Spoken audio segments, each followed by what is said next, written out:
Is it me, or is everything chaos? Right, it's just chaos. One extraordinary few weeks for our first time under Labour. I've entitled this chaos because that's what I can think of calling it, because I've never seen anything like it in my life. Right, so Starmer gets into power. First person he phones is Trudeau. Right, okay.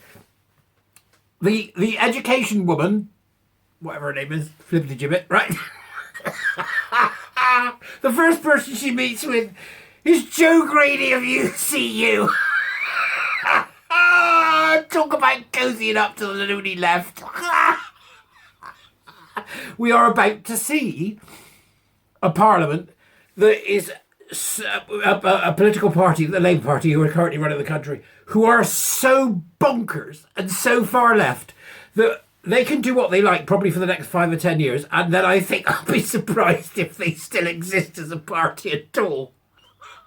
Because they'll just look like some drug-addled, pissed, post-party morning teenager in the corner going, what happened? What'd I do? And I've got the ick, right? It's as if that's not mad enough, what they're up to. The higher education bill, gone. Gone for free speech, gone. And she's spoken to nobody. People have written to her saying, can we have a conversation about this? They wanted to talk to her about it because they've been getting pressure from the VPs, vice presidents, or whatever they're called, of the universities, all these loony nut jobs that brought us critical race theory, queer theory, and gender identity, and then flooded the university sector with equality, diversity, and inclusion so they could bring on their leftist utopia. She was told that they were going to give her pressure. They've given her pressure, and she's got rid of the freedom of speech bill. The Labour Party. Right, we're in power. What should we do? I know. Let's see if we can make cancel culture worse, because obviously we don't want anybody who's not far left speaking. So we'll make cancel culture worse. Then the universities can do more EDI, because that takes us to the utopia. And what has anybody spoken to Joe Grady yet? And where's Starmer? I'm over here. I'll be with you in a minute. I'm on the phone to Trudeau. Oh, right, okay. He's on the phone to Trudeau. So I think if we push far enough to the left, we can get us back to the centre, where the people of the UK are happiest.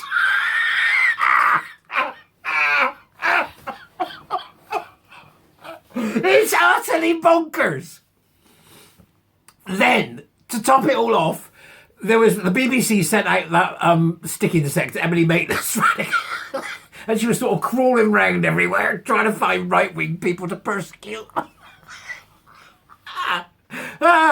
She's got this microphone. She's going...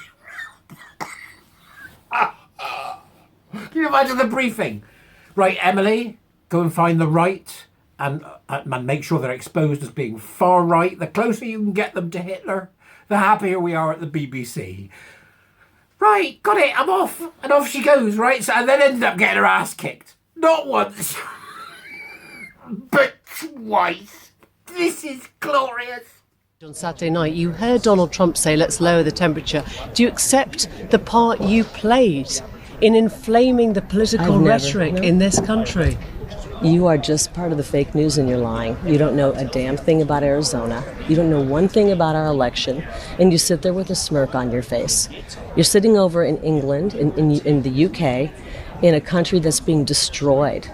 I guess I'm just asking. And I really don't. What it says about the this is the Republican last Party, question. that they need to lie, to intimidate, to threaten, because you don't believe you can win at the ballot box. Why would you need to do that? You are just a sad case of a human being, and I'm so sorry for you. I'm sorry that you bought into the propaganda.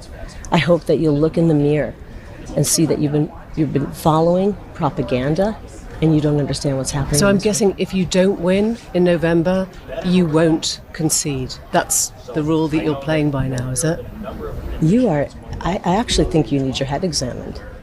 Can you answer that? I think you need your head examined.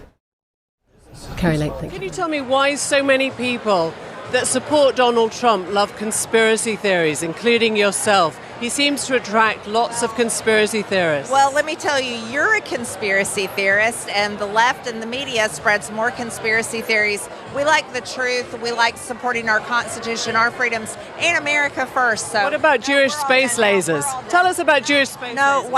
Why don't you go talk about Jewish space lasers? And really, why don't you fuck off? How about that? Thanks. Thank you very much. He literally told her to fuck off. Glorious. And then we have the opening. We have the opening of the Paris Olympics. Right, which reminded me of being pissed on Canal Street on a Saturday night in Churchill. With a fat drag queen. Hosting family fortunes.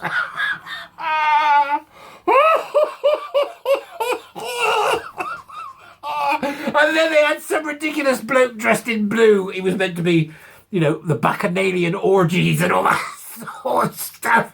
And they lifted up a lid and he was there going... I've got that to show you as well. Have a look at that. Tiens, Philippe Catherine, je vous laisse avec lui. Wow. Ça s'appelle Nu, et là, il y a un choix artistique. On était resté tout nu, non, ou cacher un revolver quand on est tout nu. Ooh. And then they lined all the drag queens up in a parody of The Last Supper. We will drink of his wine. Her.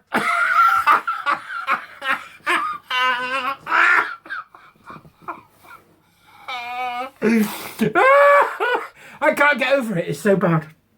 It's so bad. It's just, I mean, they've got up this morning, the entire French country's got up this morning and go, oh no.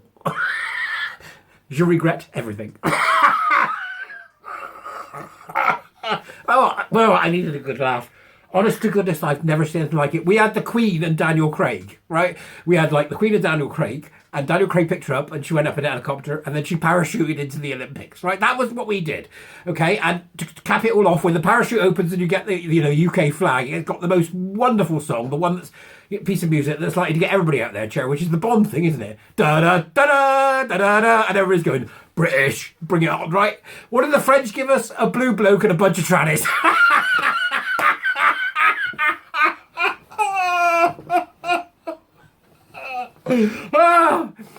I'm going to have a day off now. I'll see you later. Bye-bye.